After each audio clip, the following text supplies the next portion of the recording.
Spices అవి చాలా value వాళ్ళకి అక్కడ ఉండవు. అదేవిధంగా ఇక్కడ గోల్డ్ చాలా ఉంటుంది. ఇలాంటివన్నీ మేము బిజినెస్ చేసుకుంటామని వచ్చి చిన్నగా ఇక్కడ ఉన్న అప్పుడు బ్రిటిష్ వాళ్ళు వచ్చినప్పుడు ఇండియా అంతా ఒకటే కాదు, అనేక కంట్రీస్ అంటే రాజ్యాలుగా ఉండేది. ప్రతి రాజ్యానికి ఒక రాజు ఉండేవాడు.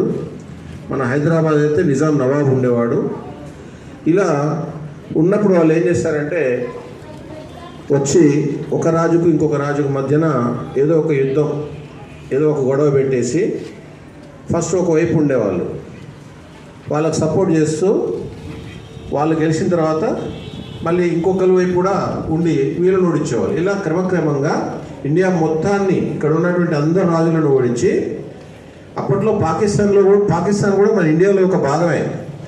ఇండియా అంటే అప్పుడు ఇండియా పాకిస్తాన్ కూడా ఒకటే. తర్వాత వాళ్ళు 150 years మన ఇండియాని రూల్ చేశారు. చేసి ఏం చేశారంటే మన ఇండియాలో ఉన్నటువంటి సంపదని, గోల్డ్ని, వాల్యుబుల్ ఐటమ్స్ని అన్నింటినీ వాళ్ళ కంట్రీకి తీసుకెళ్ళిపోయారు. మనల్ని దోచుకున్నారు, మనల్ని కుక్కల కంటే హీనంగా చూశారు. అప్పట్లో ఇప్పుడు ఇంత స్వేచ్ఛ లేదు. భారత్ మాతాకి జై అంటే షూట్ చేసేవాళ్ళు. ఒక చోట ఒక చిన్న ఉదాహరణ ఏంటంటే పంజాబ్లోని జలియన్వాలా బాగ్ అనే ఒక చోట ఒక పెద్ద గ్రౌండ్ ఉంది. దానికి ఒకటే వే ఉంటుంది, ఎంట్రీ ఎగ్జిట్ ఒకటే ఉంటుంది. కొన్ని వేల మంది అక్కడ ఒక సమావేశం పెట్టుకున్నారు, మీటింగ్ పెట్టుకున్నారు. మనకు ఈ బ్రిటిష్ వాళ్ళు చాలా అన్యాయం చేస్తున్నారు అది ఇదని. ఆ టైంలో జనరల్ డయ్యర్ అనేవాడు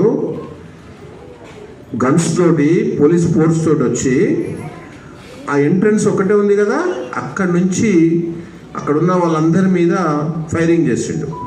అక్కడ ఒక బావి ఉంది అక్కడ సెంటర్లో, ఆ గ్రౌండ్లో. ఆ ఫైరింగ్ చేస్తుంటే ఎటుపోవాలో తెలియక అందరూ ఆ బావిలో దూకారు. కొన్ని వందల మంది చనిపోయారు. జనరల్ డయ్యర్ వాడు చేసిన పని వల్ల. అంటే చూడండి, ఏ కారణం లేకుండా భారతీయుల్ని పిట్టలా కాల్చి పాడేసేవాళ్ళు. అప్పట్లో రోడ్లు లేవు, సరైన తిండి లేదు, ప్రాజెక్టులు లేవు, పవరు లేదు, ఏదీ లేదు. చాలా కష్టాలు పడ్డారు. అటువంటి టైంలో చాలామంది బ్రిటిష్ వాళ్ళకి ఎగెనెస్ట్గా, కొంతమంది ఏమో వయోలెంట్గా, అంటే అల్లూరి సీతారామరాజు ఉన్నాడు. ఆయన బాణాలతోటి పోలీస్ స్టేషన్ల మీద దాడి చేసి అక్కడ గన్నులు తీసుకొని బ్రిటిష్ వాళ్ళతో ఫైట్ చేసిండు. భగత్ సింగ్, అదేవిధంగా నేతాజీ సుభాష్ చంద్రబోస్, ఆయనైతే జర్మనీ ఇంకా కొన్ని దేశాల సహాయంతో ఒక మిలిటరీనే స్టార్ట్ చేసిండు. చేసి బ్రిటిషర్స్ మీద యుద్ధం చేసిండు.